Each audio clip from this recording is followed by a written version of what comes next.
The Greek civilization has been set forth as the model of learning, of refinement.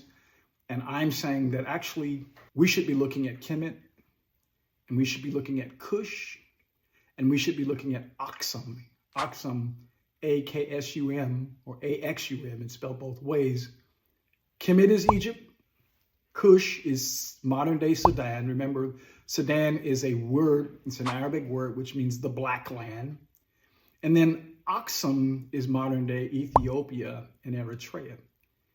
Between those three countries, that's where civilization began.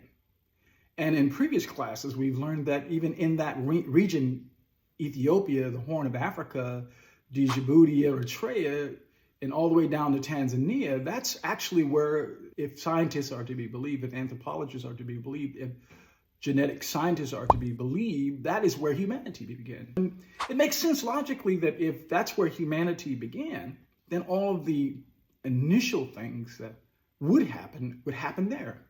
Religion, study of God, the search for God began right there. And so I'm saying this because I'm pushing in this lecture spirituality. And what I'm now further saying is that one example of how Black people have been spiritual for quite some time. When we study, Black History Month is coming up quickly, right? And everybody's going to be tuned in terms of what has happened in the last 400 years in this country. But remember, there's 4,000, 5,000 years of history, Black history, that is essentially unknown to all people in the world, and most sadly to Black people. And I think the importance of that, and I've stressed this in many other settings, I'll stress it again here today, because some people say, well, what does that have to do with us? Why do I need to know about Black history, especially thousands of years ago?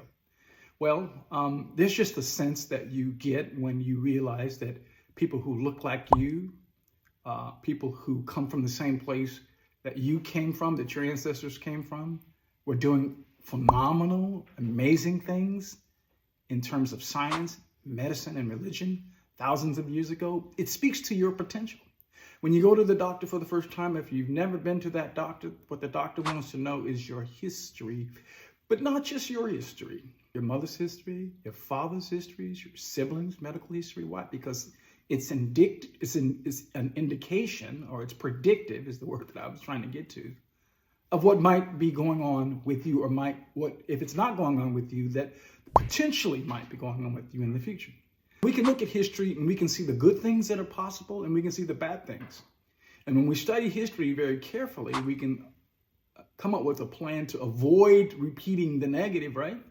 And building on the positive. That's the fundamental, basic reason why we study history. But we don't want to just limit ourselves to 1/10 of known history concerning Black people. On that basis, I'm directing you back to Kemet, Kush, and to Aksum.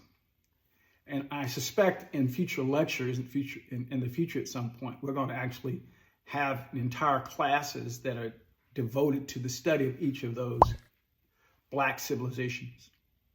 And what's remarkable, I think we're going to find out, and we're going to touch on it just a little bit today, is that the way those people were behaving back then is the same way that we are behaving today, meaning sons and daughters of Africa, members of the diaspora.